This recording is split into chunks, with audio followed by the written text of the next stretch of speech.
Berencana Nasional menyebutkan bahwa sebanyak 5 provinsi mencatat angka kejadian stunting. 2016, Indonesia berada di peringkat kelima, negara dengan jumlah kasus stunting terbanyak di Asia Tenggara. Stunting atau masalah gizi yang mempengaruhi pertumbuhan fisik dan pola pikir menjadi ancaman kualitas hidup masyarakat Indonesia. Ironisnya, stunting tidak hanya terjadi di daerah tertinggal, namun juga di daerah yang dekat dengan akses kesehatan.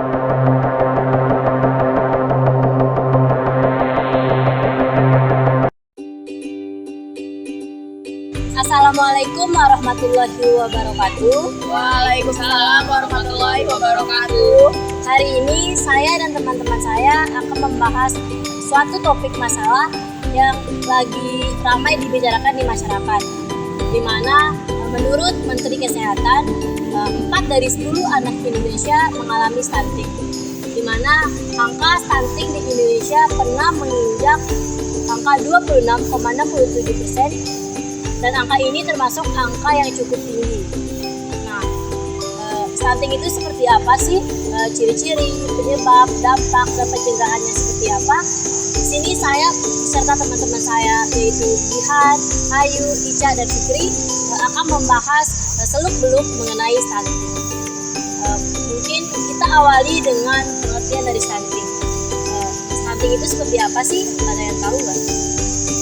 Jadi stunting adalah masalah kekurangan gizi kronis yang dialami oleh anak-anak dalam jangka waktu yang lama, sehingga mengakibatkan gangguan pertumbuhan pada anak, yaitu tinggi badan dan berat badan yang rendah atau pendek dari standar usianya. Oke, jadi kita udah sama-sama tahu nih definisi dari stunting itu apa. Selanjutnya kita akan membahas mengenai ciri-ciri stunting. Ada yang mau berkomentar mengenai itu? Jadi anak yang mengalami stunting itu dapat dilihat ketika anak beranjak umur 2 tahun, di mana perawakan anak tersebut lebih pendek dibandingkan anak-anak usianya. Dan stunting ini tidak mengenal jenis kelamin ya.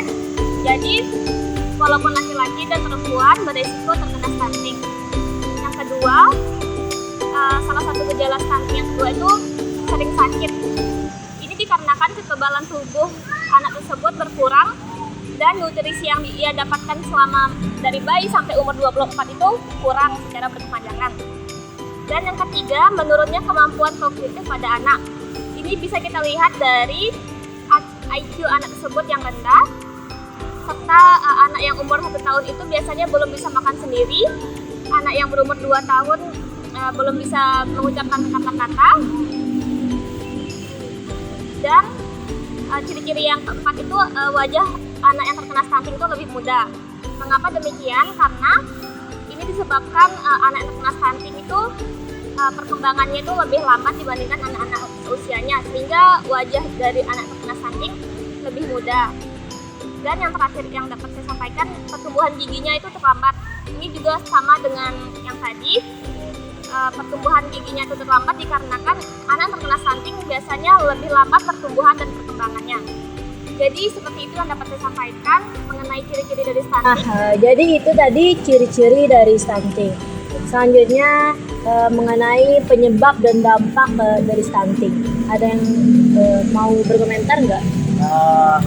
Penyebab dari stunting itu ada banyak. Di antaranya ialah status gizi ibu, kemudian praktek pemberian makanan yang kurang tepat, dan sanitasi yang buruk. Jadi status gizi ibu di sini harus sangat diperhatikan. Apabila berat badan ibu yang hamil itu kurang, maka akan rentan terkena anaknya terkena stunting. Kemudian praktik pemberian makanan yang kurang tepat.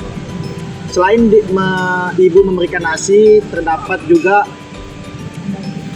makanan pendamping ASI yang diberikan di usia 6 sampai 24 bulan. Apabila makanan yang diberikan itu kurang tepat, maka anak yang diberikan makanan yang kurang tepat akan rentan terkena stunting. Kemudian sanitasi yang buruk. Sanitasi yang buruk di sini berkaitan dengan penyakit diare dan infeksi cacing usus. Kemudian dampak dari stunting ya ada dua, yaitu dampak jangka pendek dan dampak jangka panjang. Dampak jangka pendek di sini ada dua, yaitu tidak optimalnya perkembangan kognitif atau kecerdasan pada anak, dan anak akan rentan terkena penyakit. Kemudian dampak jangka panjang yang disebabkan oleh stunting ialah tidak optimalnya kapasitas belajar anak di sekolah. Kemudian tidak maksimalnya produktivitas dan kapasitas kerja. Kemudian risiko penyakit degeneratif dan tinggi badan atau berat badan yang tidak sama dengan anak seusianya ketika ia dewasa. Mungkin itu saja penyebab dan dampak dari stunting. Nah, sejauh ini kita udah tahu nih definisi, ciri-ciri, penyebab dan dampak dari stunting. Kurang lengkap rasanya kalau kita tidak membahas mengenai pencegahan stunting. Mungkin di antara teman-teman ada yang mau menjelaskan. Jadi cara untuk mencegah stunting yaitu yang pertama, kita harus tahu dulu apa itu stunting, kemudian mengetahui gejala-gejalanya, kemudian memberikan MPASI hingga usia 6 bulan, mengonsumsi zat besi, asam folat, dan protein ketika hamil, kemudian menjaga kebersihan makanan, memberikan makanan yang mengandung vitamin A dan vitamin D, memberikan MPASI yang akurat tepat waktu, mengajak si kecil melakukan aktivitas fisik, memastikan si kecil tidur agar hormon pertumbuhan dapat diproduksi secara baik. Terima kasih. Terima kasih teman-teman semua atas penjelasannya. Sekarang kita udah sama-sama tahu nih seluk-beluk dari stunting itu sendiri. Semoga apa yang kita bahas kali ini bermanfaat untuk teman-teman semua. Mungkin itu saja yang dapat kami sampaikan. Kurang lebihnya mohon maaf. Wabillahi taufiq wal hidayah. Wassalamualaikum warahmatullahi wabarakatuh. Waalaikumsalam warahmatullahi wabarakatuh. Bye-bye.